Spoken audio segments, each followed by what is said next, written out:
જે પ્રકારે તિબેટની અંદર જે ભૂકંપની પરિસ્થિતિ થઈ, એવેલાન્ચ થયું અને ત્યારબાદ નેપાળની અંદર જે ફ્લેશ ફ્લડની સિચ્યુએશન થઈ, થોડી જ વારમાં અચાનક જે ફ્લડ આવવાના કારણે ઘણા બધા નાગરિકો,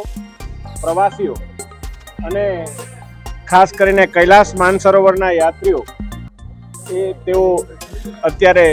લાપતા થયા છે. ઘણા લોકોની જાનહાનિની પણ ખબર ધીરે ધીરે આવી રહી છે. ત્યારે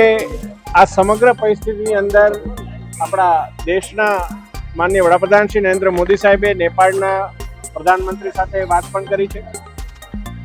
નેપાળને સંપૂર્ણ સહાય, પછી એનડીઆરએફની ટીમ ડિપ્લોય કરવાની હોય કે રાહત સામગ્રી મોકલવાની હોય, એ બાબતે પણ માનનીય પ્રધાનમંત્રીશ્રીએ એક ખાતરી આપી છે. સાથે સાથે ભારત સરકારનું વિદેશ મંત્રાલય અને ખાસ કરીને નેપાળની એમ્બેસી, નેપાળમાં સ્થિત ભારતની એમ્બેસી, આ બંને એમ્બેસીઓ દ્વારા પણ સતત સંપર્ક કરી અને ભારતીયો અને પ્રવાસી ભારતીયોની સુરક્ષા માટેની ચિંતા વ્યક્ત કરાઈ રહી છે. એક્સ એટલે ટ્વિટર, એની અંદર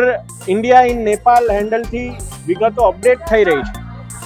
અને સાથે સાથે ઘણા બધા આપણા ભારતના નાગરિકો હોય, ગુજરાતના હોય કે વડોદરાના હોય, તેઓ પણ કોઈ પ્રવાસીઓ ત્યાં ફસાયા છે કે કેમ, એ બાબતે જ્યારે સતત સંપર્ક કરી અને ચર્ચા કરી રહ્યા હતા, ત્યારે વડોદરા લોકસભાના અમારા સાંસદ કાર્યાલય દ્વારા સમગ્ર ટીમ દ્વારા 7778826034 નંબર ઉપર સમગ્ર જે વિગત જે એની અંદર ફોર્મેટ આપેલું છે, એની અંદર આપ જો મોકલી આપશો તો આ બાબતે ભારત સરકારનું વિદેશ મંત્રાલય હોય કે માનનીય મુખ્યમંત્રીશ્રીનું કાર્યાલય હોય, એ તમામ લોકો સાથે સંકલન કરી અને શક્ય એટલી તમામ મદદ એ વડોદરા લોકસભાના સાંસદ કાર્યાલય દ્વારા પણ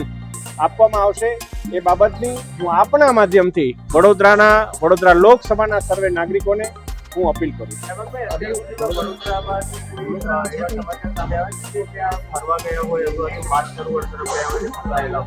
હાલ જે પ્રકારે સમાચાર મળી રહ્યા છે ને અમારે પણ જે પ્રકારે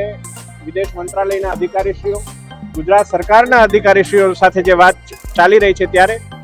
સમગ્ર પરિસ્થિતિ અત્યારે ડેવલપિંગ સ્ટેજમાં છે. માહિતી એકત્રીકરણ અત્યારે ચાલી રહ્યું છે અને અત્યારે જે આપણી પાસે માહિતી આવી રહી છે એની અંદર અત્યારે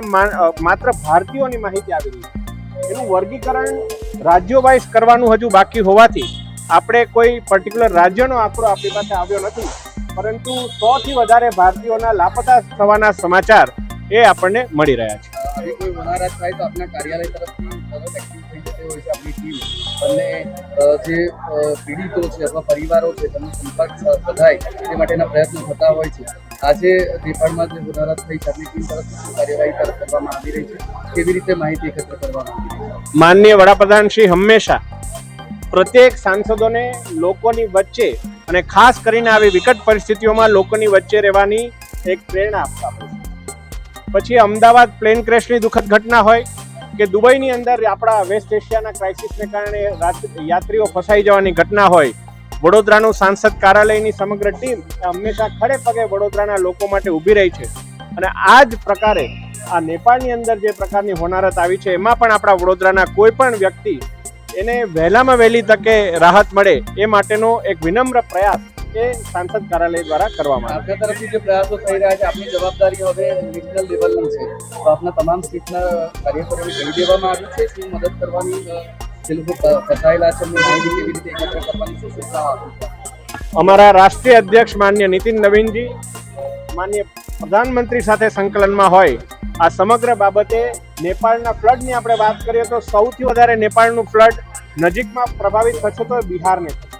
કારણ કે આગળ જતા બિહારના 6 ડિસ્ટ્રિક્ટ ત્યાં નેપાળની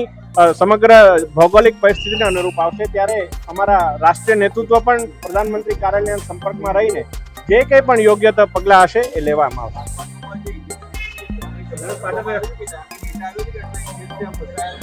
100થી વધારે ભારતીયોનો ડેટા અત્યારે આવી રહ્યો છે, કે આ આંકડો આપણી પાસે આવી રહ્યો છે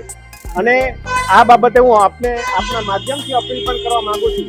કે ઇન્ડિયા ઇન નેપાળ, ફરીથી હું રિપીટ કરું છું, એક્સની અંદર ઇન્ડિયા ઇન નેપાળ અકાઉન્ટને ઇમિડિયેટલી અને વારંવાર ફોલો કરશો તો આપને વધારે ડેવલપિંગ માહિતી ત્વરિત જ મળવામાં આવશે.